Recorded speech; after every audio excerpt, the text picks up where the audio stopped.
pang piliin ang tama. Ang pasya ng Panginoon at lahat ng kanyang sasabihin lamang ang aking wasto para sa akin. Sapagkat kayo ay bulag at sunod-sunuran sa kanyang kadiliman at kapangyarihan. Hindi ba ninyo nakikita ang dinulot ng kasamaan ni Gargan? Hindi ba ninyo nararamdaman ng sakit at bigat ng kanyang kapangyarihan? Tingnan ninyo ang paligid. Hindi mo ba nais magbalik dito sa Miniabe? At ano? Mamuhay ng punong-puno ng takot? Sa mga halimaw, mga nilalang na kumakain ng laman? Yeah! Hindi na ako babalik sa ganung buhay. Lalo na may punong-puno ng pangamba sa ating lahat! Ngunit payak ang pamumuhay natin noon. At ngayon na wala na si Arsus.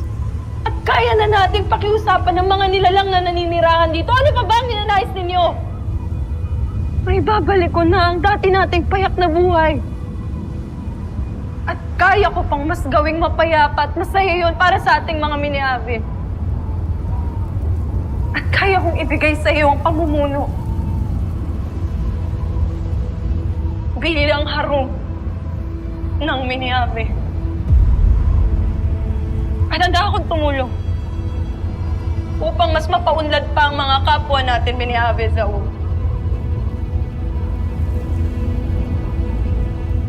Siyang tunay nga ba, Dea? Kaya mong isakripisyo ang pagiging kera. Kapalit ang pagiging harong ko. Hindi mahalaga sa akin ang ranggo o posisyon. Hindi ko kailangang maging kera. Kahit nabuo lamang ako upang ipagpatuloy ang ating lahi. Tungkulin ninyo pa rin akong alagaan. Panatilihing malusog at malakas. Upang maging malakas ang ating lahi. Upang hindi tayo mabura rito sa Miniabe at sa Encantadia. Ngunit bakit naging ganito? Mula sa pagiging ama, ay naging isang halimaw ka na rin na gaya ni Arsus na ating kinatatakutan. Hindi ako halimaw, gaya ng iniisip mo. Sadyang ako'y mautak lamang. Sapagkat gagawin ko lahat gaya ng dati. Gagawin ko ang lahat upang hindi ako mabura sa mundong ito. Gagawin ko ang lahat upang maging mabuting alagad ni Panginoong Gargan. Kasama sa pagsunod ang kaloob ng setrong ito ni Panginoong Gargan. Ang kapangyarihan na hindi mo magamit ng iyong Evictus.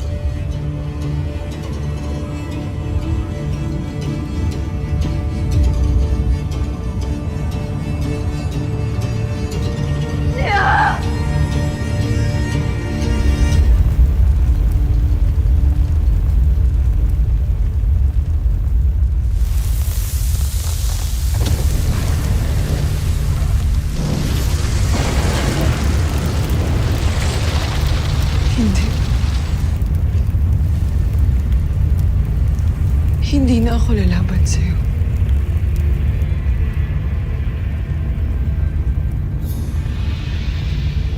Hindi ko nais na kalabanin ang aking sarili. Sapagkat sa bawat buga ko ng apoy ay ako lamang ang nasasaktan. Iyon ang nais kong iparating sa iyo, Flamara. Na ako at ang aking apoy ay hindi kaaway. Kami lamang ay sumasalamin sa iyong tapang at alab. At ang iyong alab ay maaaring makasakit at makapaminsala. Hindi lamang sa iba, ngunit pati na rin sa iyong sarili mismo. Kaya't nararapat lamang na pag-ingatan mo ang bawat pagbuga ng iyong apoy. At ngayong naliwanagan ka na, naway sa puso mo ang iyong natutunan.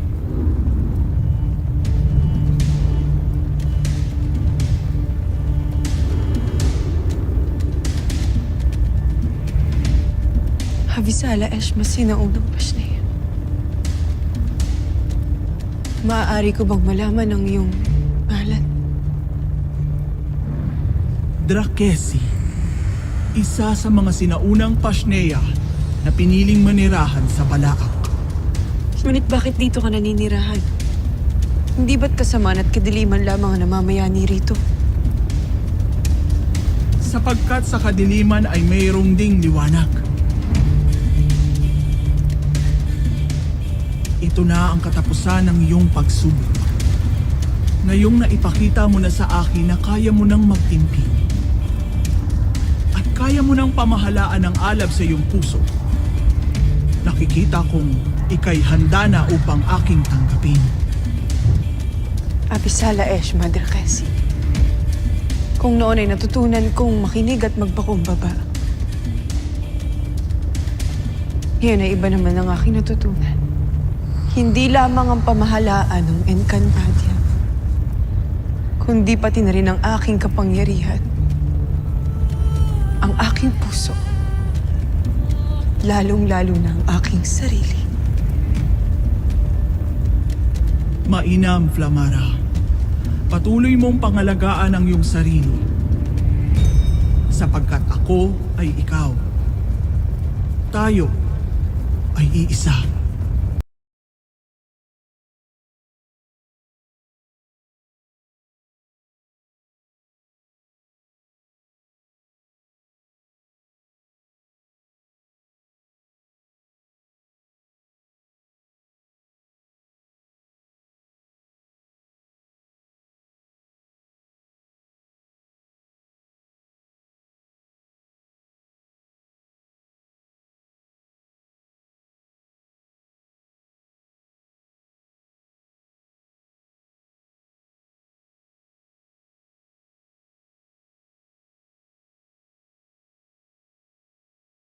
Hindi lamang ikaw ang mayroong Panginoon. Ako man ay may batalungan at mga gabay na tutulong sa akin.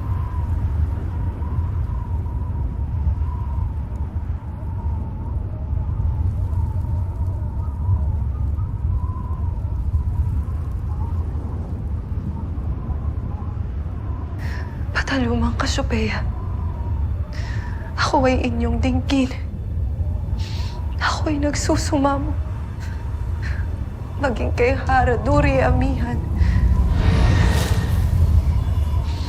Iparamdam ang simoy ng hangin na magpapakawala sa akin sa hawlang ito. Upang magawa ko ang aking tungkulin para sa Encantadia. Naririnig ko ang iyong panalangin, Dea.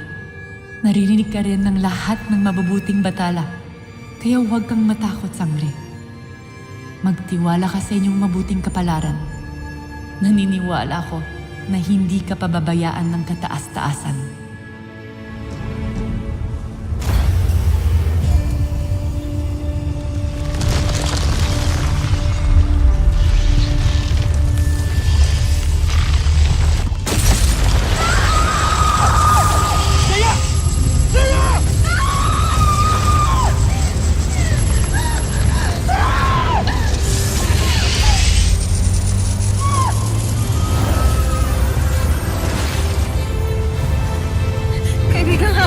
Kaibigang sinaunang Pashnea, Dea.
Nasaan tayo? Huwag kang mangamba, Dea. Ito ang Sahab. Isang maliit na islang gawa sa ulap. Mula nung ako'y lumisa na ng Encantadia, ay dito na ako namalagi. At ako si Pegaso, isa sa mga sinaunang Pashnea ng Encantadia. Urime, Pegaso. Ibig sabihin ba'y hindi ka tunay na nagmula sa bundok ng Miniave? Isa rin yon sa aking mga tirahan. Kung kaya't kanina pa kita pinagmamasdan at sinusubok sa pamamagitan ng pananakot sa iyo. Paumanhin. Kung munti ka nang masira ang iyong pugat. Ngunit bakit ngayon ka lamang nagpakita sa akin? Bakit hindi kanina noong ako'y humingi ng tulong sa hangin at bathaluman? Batid mong kailangan ko ng iyong tulong. Batid mong kayo na lamang ng mga sinaunang Pashnea ang aming kailangan upang mailigtas ang buong Encantadia. Batid ko. Ngunit kinailangan kong subukin ang tatag ng iyong paniniwala. At hindi nga ako nagkamali.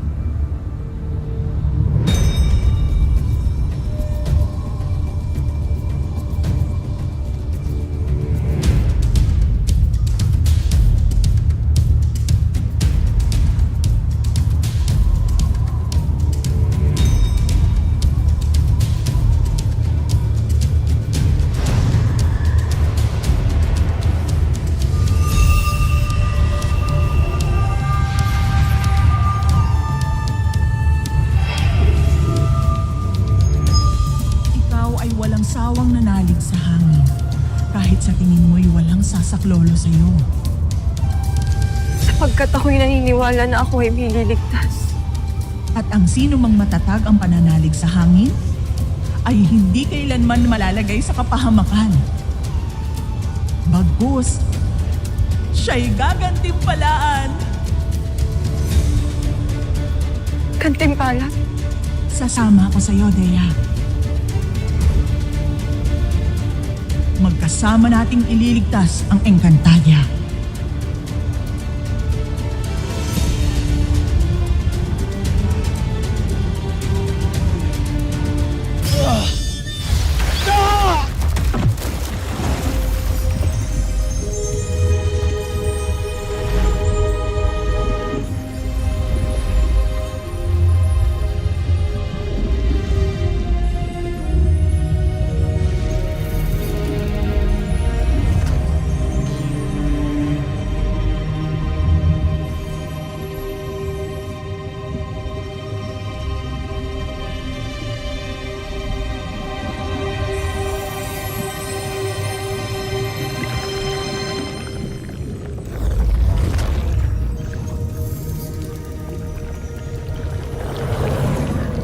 Sino man ang sinaunang Pashnea na aking gabay.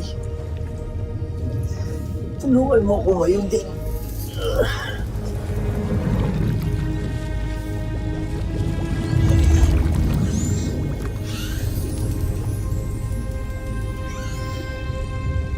Sadyang kay kulit mo, Pashnea.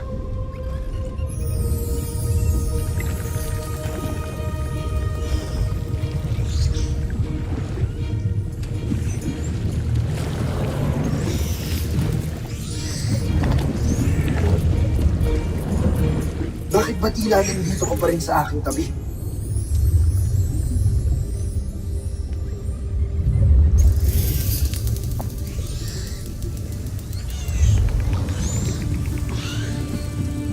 Ikaw ba? Ikaw ba ang sinaunang Pashnea ang gabay ko?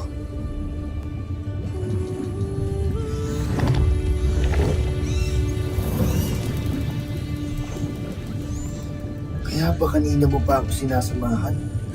Kasi ikaw ang aking hinahanap at hindi ko lamang tinititigan o tinatanggap. Poldre, sa umpisa'y naging mapagmataas ako at tinakalang ang aking gabay na sinaunang Pashnea ay malaki, malakas, at makapangyarihan. Ngunit tunay nga ang paalala ng pagtulungan, Shue. Hindi ipagkakaloob ng dagat ang iyong nais, kundi ipagkakaloob niya ang bangis. Ang isa Ash, mga kaibigan ng balo. Ngayon ay batid ko na ang paghilon at ang tunay na lakas ay hindi pagpupol, hindi pagkakasundo. Hindi dapat labanan ng alon. Kailangan magpatialon dito hanggang dalhin sa ligtas na pakpak. Hindi rin lakas ng pangangatawan, kundi pakikiramay at pakikiisa sa damdamin ng iba ang aking pinakamabisang sandala. Dahil ang pag-ibig ay gumagalaw na parang tubig. Nakikiangkop, naghihilom, at hindi naiiwan. Muli, tanggapin mo ang aking taus-pusong pasasalamat, Aqualon. Kamisales. Ngayong natutunan mo na ang mahalagang aral, makakaasa kang magiging tapat ako sa iyo. Gagabayan at tutulungan kita upang matupad ang iyong bugna bilang sangre.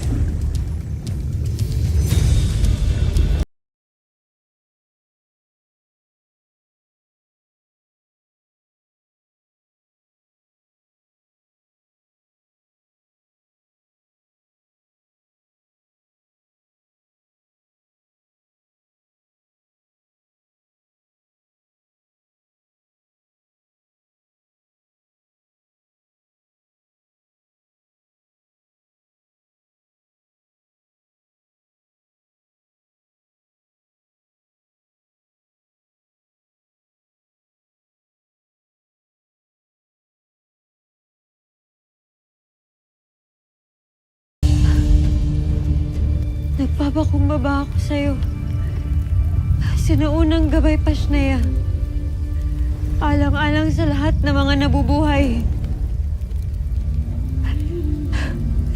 Kailangan namin ng tulong mo upang gapiin ang masamang bathala na si Gargan. Ang isang mabagsik na nilalang na tulad ko ay hindi kumikilala ng awa, Terra. Likas akong nandadagit ng mas maliit, mas mababa, mas mahina kaysa sa akin. Kaya anong awa ang iyong hinihingi? Magkaiba man tayo sa iyong paningin. Pero tayo ay magkatulad din.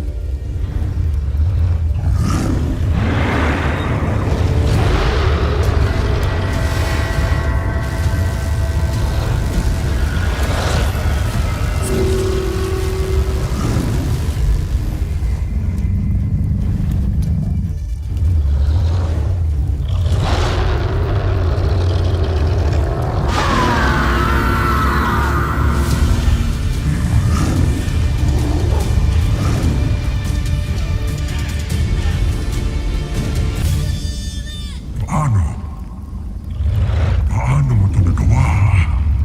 Dahil simulat sa pool, hindi ako nagpunta rito para manggulo. Nagpunta ako dito para maging magkakampi tayo. Gagabayan ka ng aking lakas. At ang lakas mo ang magiging gabay ko. Iginagalang kita, Tyros, bilang nasasakupan ng aking kapangyarihan. Ngunit ako rin ay nagpapasakop sa iyong hiwaga at kadakilaan.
Vic.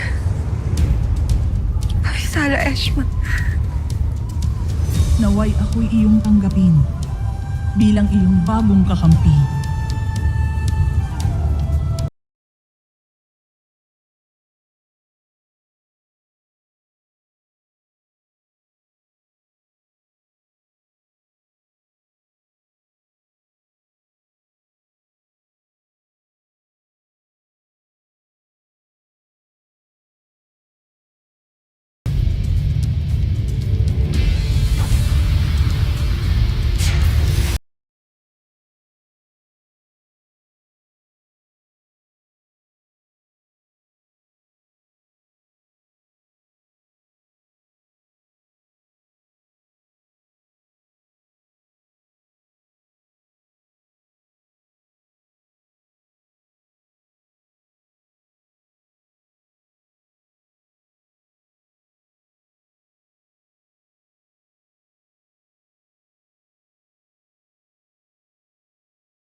Aking balintataw, hinihiling ko na sa bisa ng iyong kapangyarihan ay iyong pagpalain sina Perena, Amihan, Alena at Danaya. Bigyan sila ng gabay, lakas at duno